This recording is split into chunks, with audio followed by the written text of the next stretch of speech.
Buenos días a todos, somos Entreguerras y esto es Informativo Geopolítico, unos minutos en los cuales intentaremos resumirte toda la actualidad geopolítica acaecida durante el fin de semana entre el 26 y 28 de septiembre de 2025. En Ucrania, el ejército ruso habría realizado un ataque masivo la noche del sábado contra Ucrania, especialmente contra la capital. El portavoz del Ministerio de Relaciones Exteriores de Polonia dijo que un elemento de misil o un cohete de pequeño calibre cayó sobre el techo de la embajada en Kiev, atravesando el techo.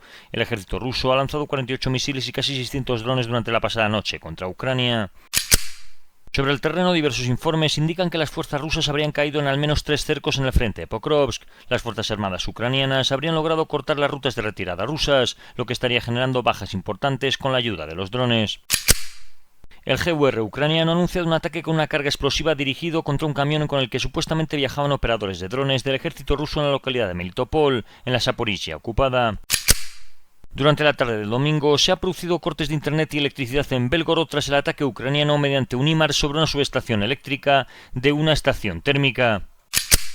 En Zaporilla, el suministro eléctrico externo de la planta nuclear controlada por Rusia ha estado cortado durante más de 3 días, un corte que es récord y que ha suscitado preocupaciones sobre la seguridad en el lugar de 6 reactores en plena línea de frente. Actualmente se estarían utilizando generadores de emergencia para alimentar los sistemas de refrigeración y seguridad de la planta. El pasado martes, una línea sufrió daños en el lado ruso. Los operadores de Rusia han afirmado que las tareas de reparación se vieron muy complicadas por los continuos bombardeos de las Fuerzas Armadas ucranianas.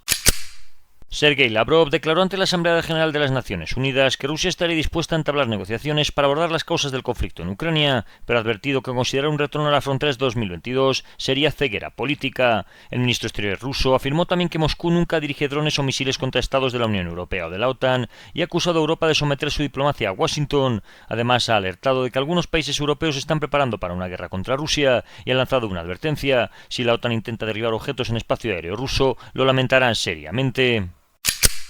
Por su parte, la portavoz del Ministerio de Exteriores ruso, María Zaharova, ha afirmado que Ucrania estaría planeando una operación de falsa bandera en Rumanía o Polonia que podría derivar en un conflicto con la OTAN. Según Zaharova, Kiev habría reparado y convertido UAVs rusos derribados en plataformas con ojivas letales, planeando su envío bajo control ucraniano sobre objetivos claves de transporte en Polonia o Rumanía, para después lanzar una campaña de desinformación que culpe a Moscú. La portavoz rusa indicó además que tenían diversas pruebas, como que el 16 de septiembre se habrían trasladado drones Geran al polígono de Yavorov tras las reparaciones en una planta de Leópolis. Estas acusaciones no han podido ser verificadas de forma independiente.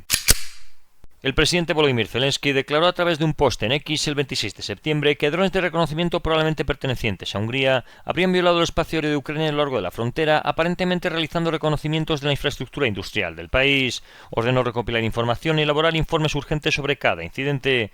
El ministro de Exteriores húngaro, Péter Szijjártó, desestimó las acusaciones, afirmando que Zelensky se está volviendo loco por su obsesión antihúngara y que ve cosas que no existen.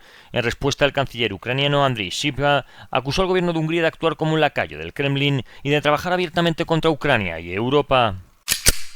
Zelensky pidió a Trump que proporcionase a Ucrania misiles Tomahawk, cuyo alcance es de 1.600 kilómetros, y son capaces de llegar a Moscú, según informaciones de The Telegraph. Esto se habría producido en una reunión sumamente positiva entre los dos líderes, según comentaron varias fuentes a este medio. Se dice que, según parece, Donald Trump estaría abierto a la solicitud de misiles de crucero de largo alcance y otros sistemas avanzados para Ucrania. Ucrania también ha entregado al presidente estadounidense Donald Trump una lista de armamento valorada en 90.000 millones de dólares a manos del presidente Volodymyr Zelensky, quien señaló que además del acuerdo principal con Washington, Kiev estaría dispuesta a pactar convenios separados para obtener armamento específico, incluyendo el de largo alcance. El presidente ucraniano habría anunciado que un sistema Patriot israelí ha estado operando en Ucrania durante un mes y que recibirá 2 sistemas más durante este otoño. Por su parte, el canciller alemán insta a la Unión Europea a utilizar los activos rusos congelados para conceder a Ucrania un préstamo de 160.000 millones de dólares y de esta forma garantizar la resiliencia militar ucraniana. En Oriente Próximo, fuentes del ejército israelí afirman que en medio de la ofensiva más de 750.000 palestinos habrían evacuado la ciudad de Gaza hacia el sur de la franja. Además, la Fuerza Aérea ha anunciado que ha atacado más de 300 objetivos en la franja de Gaza y habían eliminado a más de 250 personas. Médicos Sin Fronteras ha anunciado la suspensión de sus actividades médicas en la ciudad de Gaza debido a la presión y ataques del ejército israelí. La organización demanda protección inmediata y el cese total de la violencia. El domingo, el Departamento de Emergencias del Hospital Shifa de la ciudad de Gaza ha sido evacuado tras los avances de las tropas israelíes. Según el secretario general del Ministerio de Salud de Gaza, el ejército israelí habría atacado el hospital Al-Hilú en la ciudad de Gaza con 2 proyectiles y la conexión a internet en la zona también fue cortada. El domingo Hamas informó que se había perdido el contacto con 2 rehenes israelíes debido a las operaciones militares y ataques violentos en los barrios de Sabra y Tel Halawa en la ciudad de Gaza durante las últimas 48 horas. En su declaración, Hamas ha exigido que las fuerzas de defensa israelíes se retiren al sur de la calle 8 y detengan las incursiones aéreas durante 24 horas a partir de las 6 de la tarde. El ejército israelí instaló altavoces en Gaza para retransmitir el discurso de Benjamín Netanyahu ante las Naciones Unidas, lo que implicó riesgos para las tropas en zonas pobladas. El primer ministro pronunció su intervención ante la Asamblea General de la ONU con numerosas deserciones diplomáticas en la sala. Durante su intervención, Netanyahu defendió las operaciones de Israel contra Irán y sus aliados, ha rechazado de forma tajante la creación de un Estado palestino, comparándola con dar un Estado a Al-Qaeda, y ha acusado a la autoridad palestina de corrupción y de fomentar el odio contra Israel. Ha afirmado que Israel hace más que cualquier otro ejército para evitar bajas civiles y que muchos líderes que lo critican en público lo apoyan en privado. Ha exigido a Hamas entregar sus armas y liberar a los rehenes, y también instó al gobierno libanés a desmantelar a Hezbollah para avanzar hacia la paz, afirmando que Israel no permitirá la creación de un Estado palestino impulsado por potencias occidentales, revelando también que ha ordenado actuar para proteger a los drusos en Siria. Dijo que Israel ha iniciado las negociaciones con el nuevo gobierno sirio y ha augurado un Oriente Próximo distinto en los próximos años. Netanyahu finalmente ha sostenido que las fuerzas israelíes han logrado una de las recuperaciones militares más sorprendentes de la historia y que los últimos combatientes de Hamas siguen atrincherados en Gaza, por lo que Israel debe terminar el trabajo para evitar nuevos ataques como el del 7 de octubre.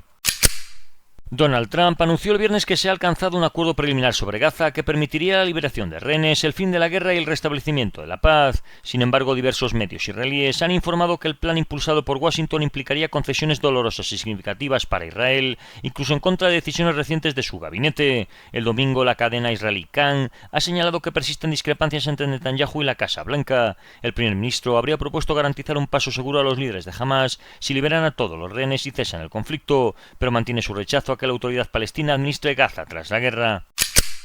Netanyahu ha afirmado el domingo que los acuerdos de Abraham se ampliarán pese a la guerra de Gaza y el ataque a Qatar realizado durante este mes.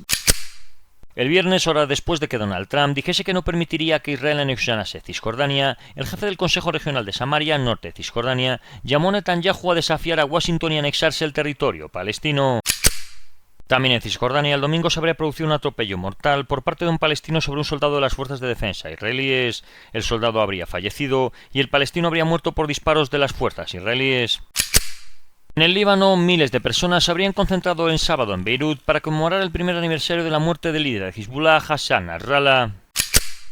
El ejército israelí afirma que llevó a cabo ataques aéreos contra instalaciones de almacenamiento de armas de Hezbollah en el sur del Líbano. Un tribunal sirio ha emitido una orden de arresto in absentia contra el expresidente sirio Bashar al-Assad, el cual se encuentra ahora mismo en Rusia desde su derrocamiento hace casi un año. Zelensky ha dado la bienvenida a la medida y se ha mostrado agradecido con todos en el mundo que ayudan a reforzar el derecho internacional y a reconstruir los países después de que Bashar al-Assad y otros sinvergüenzas los dejen en ruinas, según las propias palabras del presidente ucraniano. El presidente yihadista sirio Al-Golani se habría reunido también con Felipe VI en el marco del 80º periodo de sesiones de la Asamblea General de Naciones Unidas celebrado en Nueva York. El Ministerio del Interior sirio ha informado que se ha incautado numeroso armamento en el suroeste de Homs, destinado probablemente a Hezbollah en el Líbano. Según parece, más de 200 cohetes Grad fueron hallados. El sábado se produjo en el norte de Subaida, en Siria, una manifestación por parte de la mayoría drusa para reivindicar su derecho a la autodeterminación y la liberación de los secuestrados. El Consejo de Seguridad de las Naciones Unidas ha rechazado otro último esfuerzo por parte de China y Rusia para retrasar la imposición de sanciones a Irán. El ministro de Asuntos Exteriores de Irán, Abbas Araqni, calificó de legalmente nula la reimposición de sanciones, y es que el Banco Central de Irán ha sido desconectado una vez más del sistema de pagos internacional SWIFT. Farsin Nadimi, investigador principal en el Washington Institute for Near East Policy, afirma que Israel podría lanzar un nuevo ataque contra Irán en un plazo de 3 meses si las tendencias actuales continúan. Un alto oficial del Cuerpo de la Guardia Revolucionaria iraní ha dicho que es algo positivo el pacto de defensa entre Arabia Saudita y Pakistán y que sería muy bueno que se uniese Irán al mismo. Afirma que como Estados Unidos está buscando pivotar hacia Asia-Pacífico, se podría formar una coalición islámica regional. Por otro lado, el viernes, Teherán ha firmado un acuerdo de $25.000 millones con la corporación nuclear estatal rusa Rosatom con el fin de construir 4 plantas de energía nuclear en Irán. En el viejo continente, según el periódico británico The Telegraph, Pedro Sánchez, presidente de España, estaría utilizando la guerra israelí para ganar votos de una derecha dividida y disimular los escándalos familiares y la corrupción en su partido, el Partido Socialista Español. Según diversos expertos consultados por este periódico, esta estrategia estaría funcionando, ya que sus índices de popularidad, que se habían estancado, están empezando a recuperarse. Una encuesta de septiembre del periódico El País indicaba que el PSOE subía ligeramente un punto hasta el 28%. También en España, en los últimos días, el Ministerio de Defensa ha cancelado decenas de contratos adjudicados a empresas israelíes, afectando acuerdos por más de 1.200 millones de euros, firmados en los 2 últimos años. Hay que recordar que la guerra a gran escala en Gaza comenzó en octubre de 2023 y después se adjudicaron algunos contratos millonarios con empresas israelíes por parte de España. El viernes, Varsovia ha instado a todos los ciudadanos polacos a salir inmediatamente de Bielorrusia. El viernes, la policía sueca abrió una investigación por drones sospechosos sobre el archipiélago de Karlskrona tras reportes de avistamientos en Estruco y Tujurco. Los agentes confirmaron haber visto uno de los drones descrito como similar a los detectados en Dinamarca y Noruega. Y es que estos incidentes parecen formar parte de una serie de incursiones con drones en el norte de Europa. En Dinamarca se ha informado que de cerca de las instalaciones militares como la basera de Karup, diversos drones han sido avistados. En Lituania, 3 drones cerca del aeropuerto de Vilnius causaron retrasos en 7 vuelos. Y en Finlandia, uno sobrevoló la central eléctrica Bajarowski. La primera ministra danesa advirtió que el país se enfrenta a una guerra híbrida y que los ataques apenas están comenzando. En respuesta, Estados Unidos ha desplegado aviones P-8A Poseidón en Noruega, mientras Alemania estudia permitir el derribo de drones sospechosos y la OTAN ha anunciado que reforzará el Báltico con nuevas plataformas de vigilancia, inteligencia y una fragata de defensa aérea. Dinamarca, además, ha dicho que prohibirá los vuelos civiles de drones durante la cumbre de la Unión Europea, que se va a celebrar en Copenhague con el fin de garantizar la seguridad. El ejército norteamericano ha descargado carros de combate M1A2 Abrams, vehículos de combate de infantería Bradley y otro equipo militar de vagones de tren en el campamento Tapa en Estonia como parte de la operación Atlantic Resolve. La Fuerza de Reacción Rápida Archery de la Guardia Nacional Noruega, junto con el Cuerpo Marines de Estados Unidos y los Royal Marines británicos, han realizado la semana pasada el primer despliegue de este tipo en la isla volcánica de Jan Mayen, en el Océano Ártico. La Brigada Norrbotten de Suecia, especializada en guerra invernal, ha anunciado que formará el núcleo de la nueva brigada de la OTAN en Laponia finlandesa, contando con entre 4.000 y 5.000 efectivos. El cuartel general de la brigada estará en Rovaniemi y en Esbonlanka, comandado por un oficial sueco. Gran Bretaña ha dicho que limitará su papel a oficiales de Estado Mayor. El primer ministro húngaro, Viktor Orbán, ha declarado el viernes que Hungría seguirá abasteciéndose de combustibles fósiles de Rusia a pesar de las exigencias de Donald Trump y que había informado que abandonar las importaciones de energía rusa sería un desastre para la economía húngara. En declaraciones a la radio estatal el viernes, Orbán ha declarado que recientemente le habría dicho a Donald Trump que abandonar las importaciones de energía rusa sería un desastre económico para Hungría. Mientras tanto, el domingo se celebran en Moldavia las elecciones generales legislativas. La Comisión Europea del país ha excluido el viernes al partido prorruso Corazón de Moldavia debido a una investigación por financiación ilegal. El partido ha denunciado la medida como un intento de silenciarlo. Ya durante la jornada electoral del domingo, diversas amenazas de bombas se han repetido en múltiples puntos de votación, tanto en Moldavia como en centros de votación en el extranjero, como Bruselas, Roma, Génova, Bucarest o Alicante, y han obligado a detener temporalmente el proceso electoral. Medios de Transnistria han acusado a las autoridades moldavas de obstaculizar la participación de sus habitantes. Además, las autoridades han anunciado el cierre de varios puentes sobre el Dniester después de nuevas amenazas de bomba. Al cierre de esta grabación, con el 50% de los votos contabilizados en Moldavia, el partido gubernamental proeuropeísta tendría el 42% de los votos en las elecciones legislativas.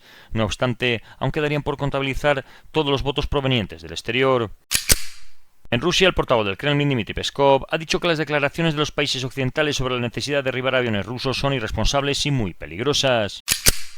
En Estados Unidos, Donald Trump ha dicho que ha pedido al secretario de Guerra, Pete Hegseth, que despliegue soldados de la Guardia Nacional en la ciudad de Portland con el fin de defender las instalaciones de ICE, según él, bajo asedio de ataques de los Antifa y otros grupos terroristas nacionales. Por su parte, el alcalde de Portland ha comentado que el número de tropas necesarias es cero, ni en Portland ni en ninguna otra ciudad estadounidense. La Oficina de Responsabilidad Gubernamental de Estados Unidos ha informado que 16 de los 18 vehículos de combate y apoyo del Ejército y la Infantería de Marina han visto reducida su capacidad de cumplir misiones desde 2019. Solamente el Bradley habría alcanzado la meta de estar disponible para el 90% de las misiones. El informe atribuye la caída en la disponibilidad a falta de piezas, información técnica obsoleta con diagramas de los años 60, retrasos en el mantenimiento, escasez de personal y dependencia de proveedores únicos, lo que dificulta el abastecimiento de materiales y alarga los plazos de producción. El Departamento de Estado de los Estados Unidos ha anunciado la revocación de la visa diplomática del presidente colombiano después de que éste instase a los miembros de las fuerzas de seguridad estadounidense a desobedecer las órdenes de Donald Trump y tras unirse a un grupo de manifestantes pro-palestinos en Nueva York. Según NBC News, Washington estaría elaborando opciones para atacar con drones a los cárteles dentro de Venezuela, incluidos miembros y líderes de algunos grupos y laboratorios de drogas. Estos ataques podrían empezar en cuestión de semanas. A este respecto, nuestra querida Iberoamérica, Nicolás Maduro ha ofrecido la cooperación a la administración de Donald Trump con el fin de capturar a los líderes del cártel de Tren de Aragua. La propuesta ha formado parte de un intento de Caracas por reabrir el diálogo con Washington en un contexto de creciente presencia militar estadounidense en las aguas venezolanas. Según fuentes diplomáticas, Maduro ha transmitido la oferta al enviado de Estados Unidos Rick Grenell a principios de este mes, acompañada de una carta dirigida directamente al presidente Donald Trump, en la que pedía conversaciones para reducir las tensiones. En Asia, un análisis de documentos filtrados por el RUSI obtenidos del grupo Black Moon indica que Rusia estaría vendiendo a China equipos y formación para mejorar sus capacidades de asalto aéreo y paracaidismo. El paquete incluiría vehículos anfibios, blindados y material para un batallón aerotransportado con un valor superior a más de los $210 millones, además de asistencia técnica y entrenamiento. RUSI destaca el interés chino con el sistema de paracaídas Danlobot, capaz de permitir saltos de hasta 80 kilómetros de planeo desde gran altura, lo que facilitaría despliegues discretos de fuerzas especiales. Aunque no se menciona a Taiwán, los analistas advierten que estas capacidades serían útiles para una operación de proyección rápida en la región, alineándose con estimaciones de que Pekín podría prepararse para actuar hacia 2027. El mayor valor de este acuerdo estaría en la experiencia rusa transmitida, lo que convierte a Moscú en un socio clave para el desarrollo militar chino. El nuevo Banco de Desarrollo, institución financiera respaldada por los países BRICS, prevé lanzar su primer bono de rupias indias antes de marzo de 2026. Según fuentes cercanas, la entidad estaría en conversaciones avanzadas con el Banco Central de la India para concretar la emisión, con la que buscaría captar entre 400 y 500 millones de dólares en bonos a 3 y 5 años. Hasta ahora, el nuevo Banco de Desarrollo ya había emitido deuda en yuanes y rands, pero nunca en el mercado indio. Y esto ha sido todo por hoy. Si queréis profundizar en las noticias que hemos comentado, leer alguna de ellas o visualizar diferentes vídeos de actualidad, os recordamos que estamos en la aplicación Telegram, con nombre de usuario @entre_guerras. Que tengan un buen día y recuerden el main.